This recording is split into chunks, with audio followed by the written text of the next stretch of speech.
రాజకీయాలకు అదేవిధంగా తన ఎంపీ పదవికి రాజీనామా చేసేసి వ్యవసాయం చేసుకుంటానని చెప్పేసి వెళ్ళిపోయాడు. మధ్య మధ్యలో ఆయన సోషల్ మీడియాలో పోస్టులు చేస్తుంటాడు, చాలా యాక్టివ్గా ఉంటాడు, రాజకీయాలకు సంబంధించి కూడా పోస్టులు చేస్తుంటాడు. తర్వాత కొంతమంది రాజకీయ నాయకుల బర్త్డేలకు విషెస్ కూడా చేస్తూ ఉంటాడు. అంటే సోషల్ మీడియాలో అయితే ఫుల్ యాక్టివ్గా ఉంటాడు. మొన్న రీసెంట్గా ఆయన ఒక సంచలన నిర్ణయం తీసుకున్నాడు. తెలుగు, హిందీ, ఇంగ్లీష్ 3 భాషల్లో డిజిటల్ మీడియాని ప్రారంభించబోతున్నాను. కొద్ది రోజుల తర్వాత తెలుగులో ఒక మీడియా సంస్థను కూడా ఓపెన్ చేస్తాను, మీడియా ఛానల్ కూడా ఓపెన్ చేస్తాను అని చెప్పేసి ఒక సంచలన ప్రకటన కూడా చేశాడు.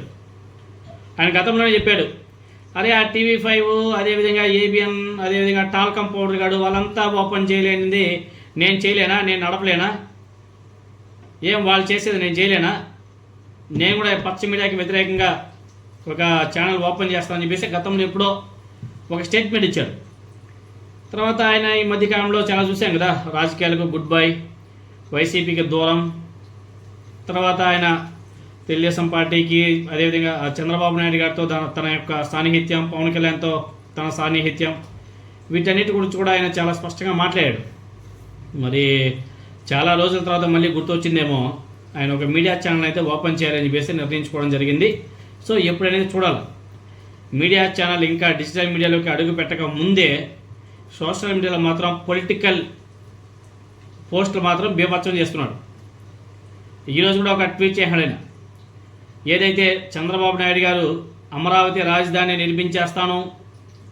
నిర్మించేస్తాను, ఏకైక రాజధాని, దాన్ని కదల్చలేరు అని చెప్పేసి మాట్లాడుతున్నాడు కదా, దానికి సంబంధించి కూడా విజయసాయిరెడ్డి గారు తనదైన శైలిలో ఒక కామెంట్ చేశారు. బెంగళూరు నగరాన్ని 1537లో కెంపెగౌడ స్థాపించాడు. 1537 అంటే 1537 సంవత్సరంలో కెంపెగౌడ స్థాపించాడంట. హైదరాబాద్ని 1591 అంటే 1591లో మహమ్మద్ కులీ కుతుబ్ షా నిర్మించాడు. చెన్నైను 1639వ సంవత్సరంలో బ్రిటిష్ ఈస్ట్ ఇండియా కంపెనీ తరపున ఫ్రాన్సిస్ డే ప్రారంభించాడు.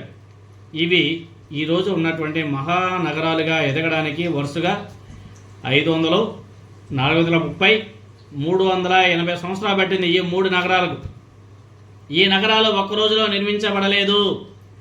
తరతరాలుగా ఎన్నో జనరేషన్స్ ముందుండి నడిపిస్తే ఆ స్థాయికి వచ్చాయి, ఆ దశకు వచ్చాయి.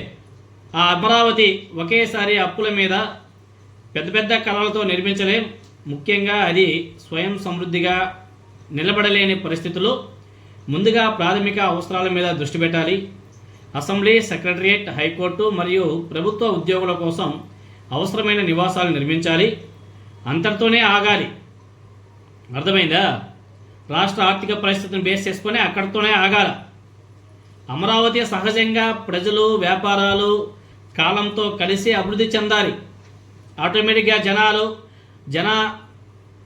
జనాలందరూ కూడా వచ్చి వాళ్ళ బిజినెస్లు, వాళ్ళ వ్యాపారాలు సహజంగా అది అభివృద్ధి చెందాలి.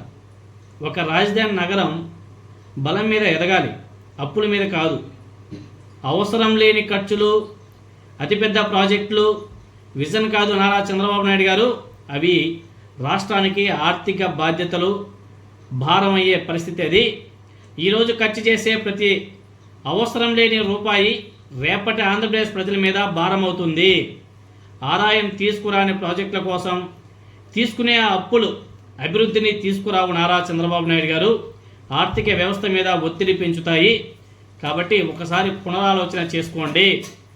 అదేవిధంగా పాలనకు అవసరం పనితీరు, అంతేగాని ఆర్భాటాలు, నిర్మాణాలు కాదు నారా చంద్రబాబు నాయుడు గారు. ఈ జాగ్రత్తలు పాటించకపోతే నారా చంద్రబాబు నాయుడు గారి ప్రభుత్వం అమరావతిని ఆదర్శ రాజధానిగా కాకుండా అతి ఖర్చు చేసిన ఉదాహరణగా మార్చే ప్రమాదం కూడా ఉంటుంది అని చెప్పేసి తెలుగుదేశం పార్టీకి అదేవిధంగా జనసేన పార్టీకి ఒక హెచ్చరికగా, ఒక సలహా, ఒక సూచన కూడా ఇచ్చాడు విజయసాయిరెడ్డి గారు. మరి అట్లీస్ట్ ఆయన ప్రతిపాదననే సరే నారా చంద్రబాబు నాయుడు గారు మంచిగా రిసీవ్ చేసుకొని ఆ దిశగా అడుగులు వేస్తాడా, లేదు నేను అమరావతి రాజధాని నిర్మించేస్తానని చెప్పేసి ముందడుగులు వేస్తాడా అన్నది చూడాలా. మొత్తానికైతే విజయసాయిరెడ్డి గారు ఒక మంచి సలహా, ఒక సూచన, మీడియాలోకి అడుగుపెట్టక ముందే కూటమి ప్రభుత్వానికి ఒక సూచన సలహా ఇచ్చారంటే ముందు ముందు కూటమి ప్రభుత్వానికి ఇంకా ఎక్కువ సలహాలు ఇచ్చే ఆస్కారం కూడా రాబోతుంది అనేసి అర్థమవుతుంది.